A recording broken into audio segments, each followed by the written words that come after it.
Space. A continuous extension interval between planets, stars and other objects. These are the critiques of the critic McElvoy. His continuing mission to review strange new shows, to seek out new work and new bastardizations, to boldly note what no critic has noted before.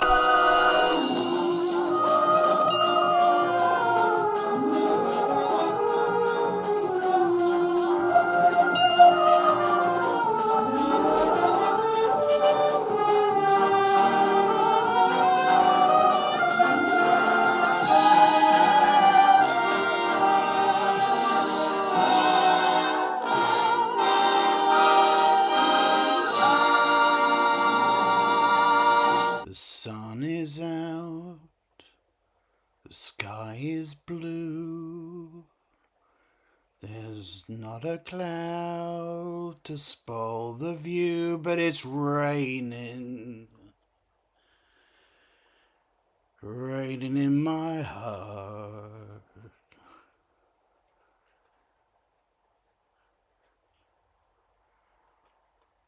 I guess that could be the whole review. Nothing really more to say.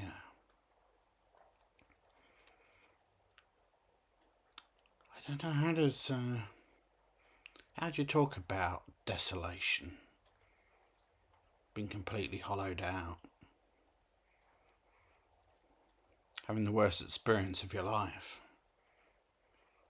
And that life has included some pretty harrowing moments, pretty awful things, some terrible indignities. But it wasn't until today that I learned what real pain felt like. It wasn't until today that I discovered that there was a next level of pain. One that's so deep, so soaked into you, that you can, well, you just want to pull yourself apart just to make it stop. Really, just attach dogs to your legs and arms and have them run in different directions. And bury whatever they take.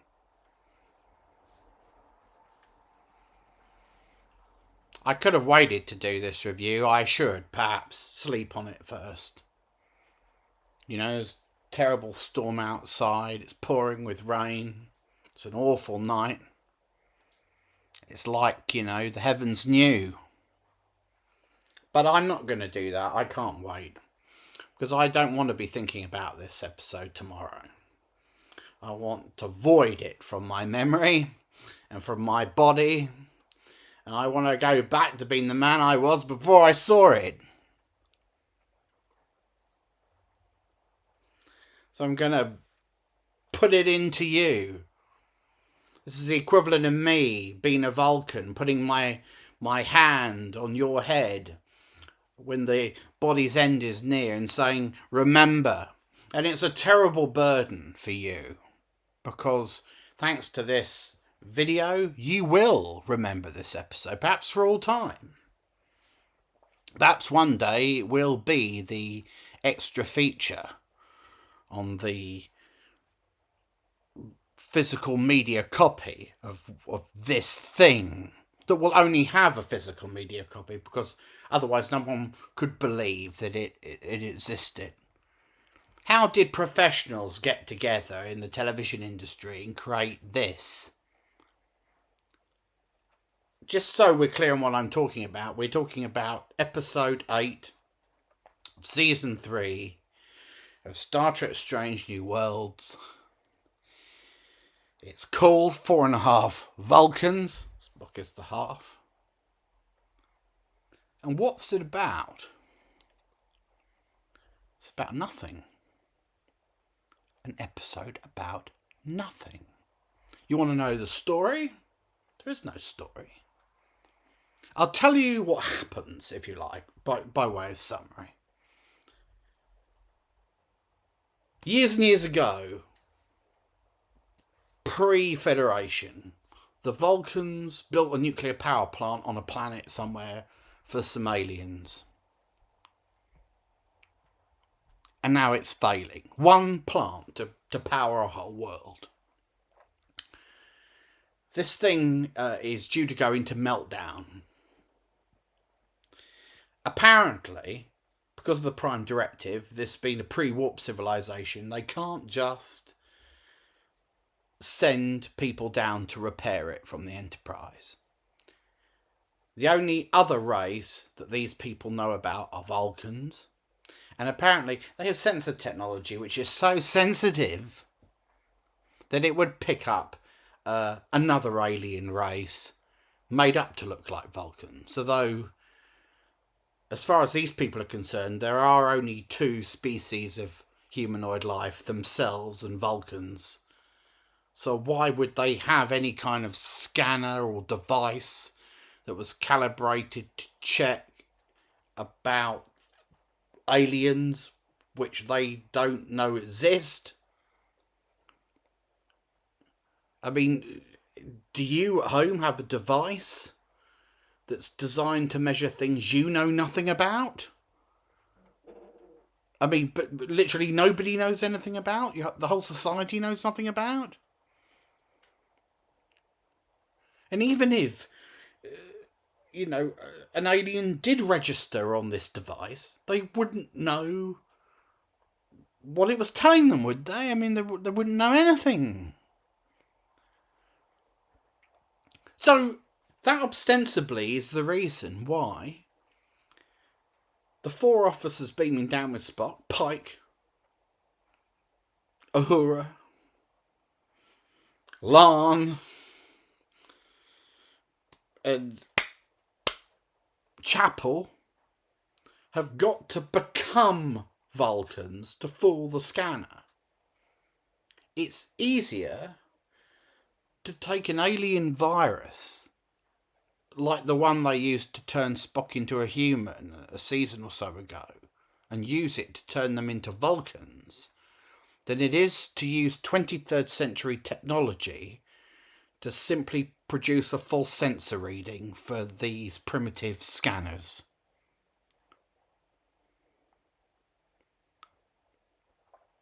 That's what they'd like us to believe. But they want us to believe a lot more than that as this episode goes on. Believe you me. So they go down to the planet. And is this an episode about them having to deal with a situation in extremis while beholden to the Vulcan form? No. The mission is over in minutes. It takes no time at all for them to fix this thing and beam back. But once they beam back, the virus, which was supposed to be modified to change them back again, for some reason doesn't work. And they're stuck as Vulcans. And that's the story. Literally nothing happens after that, except them arsing around as Vulcans. And La'an, because she's also an augment and a loon, weirdly becoming strangely un-Vulcan-like and aggressive and plotting to start a war with the Gorn, which is treated as a joke rather than the backbone of any kind of serious story that might put the crew in jeopardy. Now, your head is buzzing with what I've just said. You can't quite process it. It doesn't seem real to you. I understand. Because I don't understand it myself. I don't understand how this could have made it from concept to script to screen. So many things had to go wrong in just the right order for this episode to be made. It doesn't seem possible. And yet, they all happened. What does that tell us about the universe? Something is seriously wrong. I mean, this is a sort of Titanic situation, you know. The binoculars that were not brought brought out of their box because somebody lost the key. You know, the going too fast, ignoring the ice warnings. All of these things, these little mistakes, and the result is that a ship that's designed to be virtually unsinkable sinks on its main voyage, and 3/4 of everyone on board is killed. Now, I'm not saying, because it would be lazy of me to compare this to the Titanic, which is the oldest disaster metaphor there is. I'm not saying that this is like that. It's a lot worse. You know, because the people who died on the Titanic, well, they're dead. Their problems are over. But we live on. We and a thousand other slimy things. As Coleridge said in The Ancient Mariner. This is, quite frankly, the greatest affront to Star Trek fandom, to intelligent people, or even semi-intelligent people, that the world has ever known. I'm going to say it. I'm going to go on the record and make that declaration, the one that you're reluctant to make because you think it's hyperbole. I'm going to say it. You heard it here first, on this show. This is the worst 50 minutes of television ever made. Ever made! In any genre. Ever. Do you understand? Put that on a t-shirt, because it's the truth. Why? Because none of it, and I mean none of it, is logical. None of it has any sense behind it at all. It's devised just to be a sort of wacky, zany 50 minutes. Let's all have some meaningless fun. In a 10-episode season, let's waste one of our episodes doing this shit. It's so effortless, it virtually doesn't need to be written. It's just 4 cast members arsing about. Aimlessly. But for a moment, let's give this thing what it doesn't deserve, and that's the benefit of scrutiny. And let's just try to think about what the ideas, the few ideas that underpin this thing. God, it makes me feel... I feel myself... I could be sick at any moment. I might vomit on camera, so I apologise if I do. A drug can turn you into a Vulcan. Think about that for a moment. They convulse a little bit, these 4, and then they stand up and it's changed their hairstyle and it's changed their eyebrows, and it's changed their manner. Their whole personalities. They all look and they all sound like Spock. They've all got the same cadence, and I am speaking logically. I cannot speak any other way. To speak any other way would not be logical. All of the things that Spock learned culturally as a Vulcan. You see, you used to think, didn't you, when you were a Star Trek fan back way, that Vulcan culture was based on the suppression of emotion and the pursuit of logic, rather than in any innate predisposition to being emotionless, right? Vulcans aren't born ice queens and kings. It's a learned behaviour. It's a cultural affectation. It's something that they learn to do. They learn to suppress emotion. But they still have it. Not, having it is part of their psychological makeup. They just suppress it.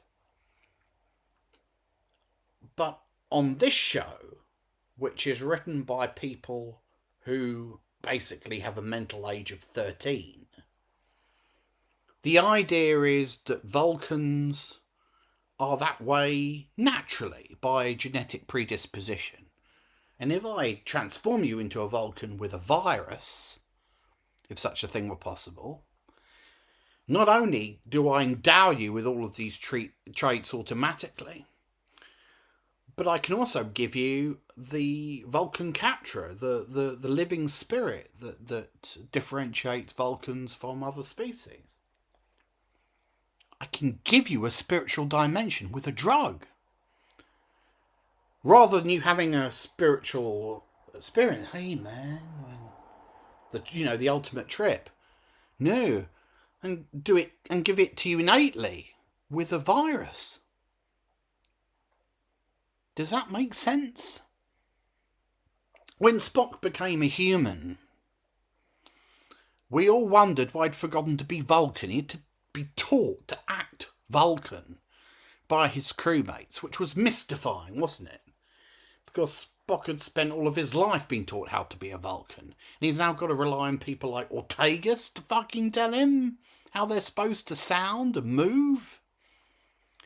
You see, the people on this show don't understand the difference between culture and genetics.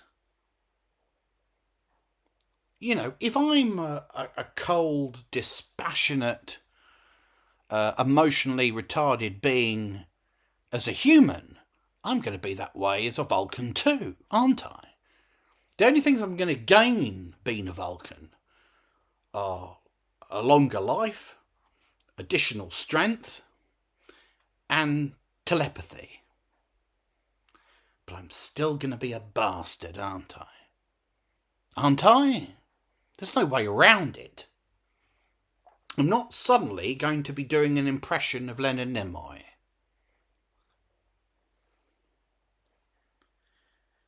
Please tell me you understand what I'm saying. It's not hard, is it?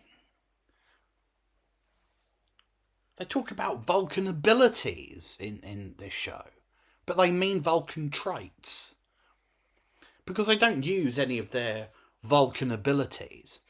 There's no scenario in this show where they're obliged to do things or given the opportunity to do things which only Vulcans could do. There's no plot that requires them to mind meld with somebody or to come back from the dead or to lift an incredibly heavy object which only a Vulcan could lift. And so on. What do they do instead? Well, Chapel decides that romance and friendship is illogical. Which is illogical. Because she should know, as a doctor or a nurse or whatever, that having friends and having social contacts and having a partner is absolutely vital to one's emotional well-being and physical well-being. And without romantic entanglements, there's no relationships. And without that, there's no procreation. And without that, there's no species. So what's the logic in isolating yourself completely from friends and lovers? Apparently, being a Vulcan makes you OCD. Pike suddenly has this mad thing about smell and about how humans smell and about cleaning things insanely. Is that what Vulcans do? Are Vulcans, fanatical about keeping everything clean and tidy? And Spock never mentioned that he found the human scent displeasing. Where does this come from?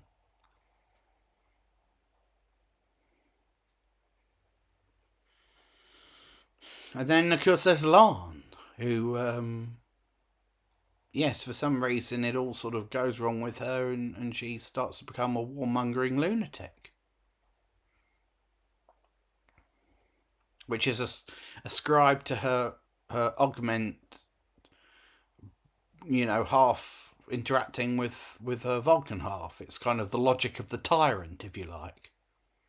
Well, they could have done something with that. What do they do with it? Nothing. Nothing at all. You go through this episode wondering where this is going to go. There's a moment where the four characters say, we've decided that logically we should remain Vulcans, even though there's nothing logical about that at all. Why would it be logical to completely change your characters? Become new people? What's logical about that? So you think maybe we've got ourselves a Tuvix scenario here. Maybe that's what they're going to do. And someone's going to have to make a decision for them about, reverting them back to their old selves. Maybe that's what it's going to be. But nothing happens at all. Off camera, this is television. You're supposed to film critical moments in the story. Off camera, they decide, with the help of Patton Oswalt, that they get in touch with their captors, and their captors show them their true selves, and as their true selves are human, they opt to revert back to being human. And in the next scene, they're humans again. They're humans, but without any dramatic impetus, or a plot point, or an inciting incident, or a philosophical discussion, or stakes, and there have been no consequences. So this show rips up the central tenets of episodic television, of all drama, of all storytelling. It's literally about nothing at all. Nothing. It's just an excuse for 4 cast members to mug and do impressions of Ethan Peck. Do you understand? You understand what I'm telling you? That's all it is.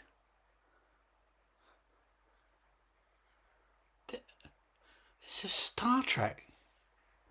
I mean, forget about having a separate anomalous reading, so we don't even drop them in now. Because it's all just miscellaneous stuff. It's all any old shit. Ortega said this. Bacon, come on. I'll fight you about that. That was her funny line this week. Well, I didn't laugh. I didn't laugh at all. Pellier took the virus, but it didn't affect her. She did a high five with Pike. She said, up top. Why? Is the function of Pellier's character just to bring incongruous nonsense from the present into this show? I mean, what next week she's going to introduce us to the Game Boy? What?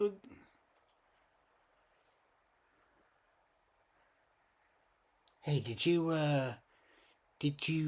guys ever play The Secret of Monkey Island?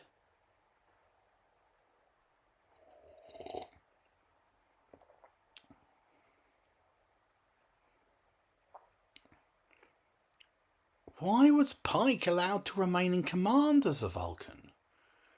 These 4 characters have gone through a substantial change and they all retain their posts. There's a one-line cover-up where Una says, they haven't changed, physically or mentally. And in the very next scene, Lan is talking about starting a war with the Gorn.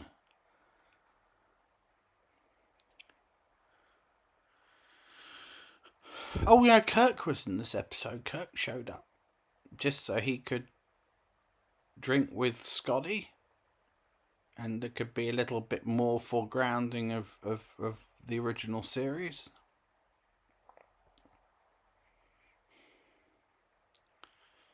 A drug gave these 4 characters are Katra, if I understood it correctly. A drug did that. A spiritual quality that's innate to Vulcans, which you can get by being genetically transformed into one. That's very interesting, isn't it? It's like the 23rd century equivalent of the trans discourse. But we won't go there. Not tonight. Not after this.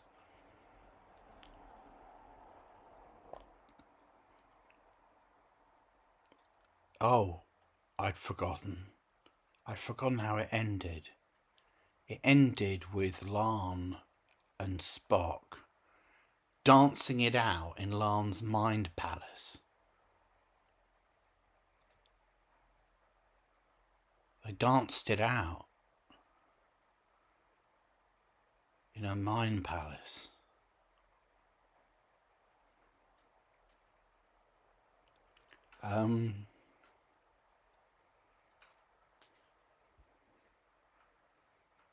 So that was 4.5 Vulcans.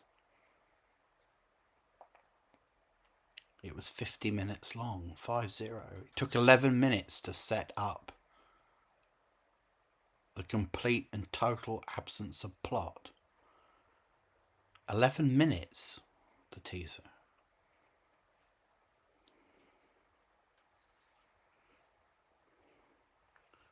Vulcans were said to be in a logical state after they took the drug.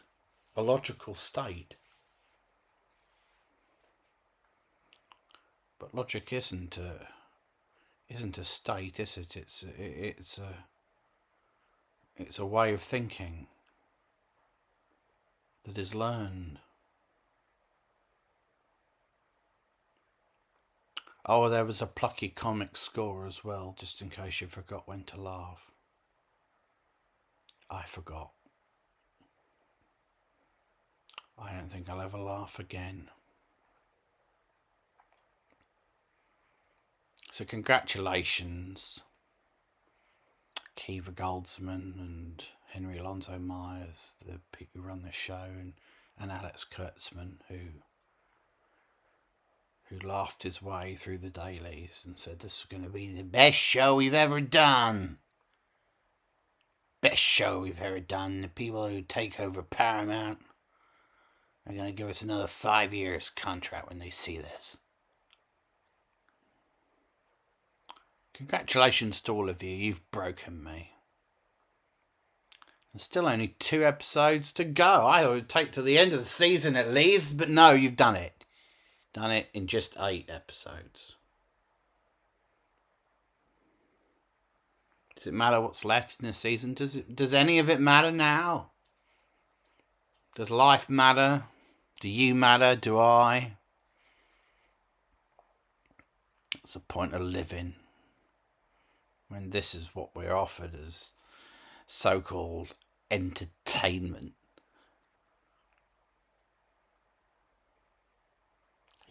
The words Star Trek on this.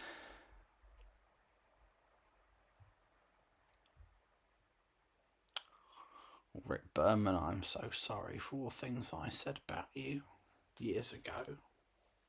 I didn't mean it. I didn't know what I was doing. I couldn't have dreamed that.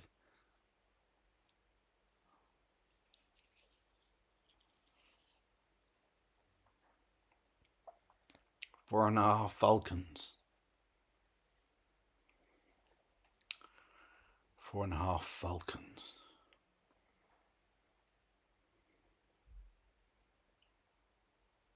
Four and a half Vulcans.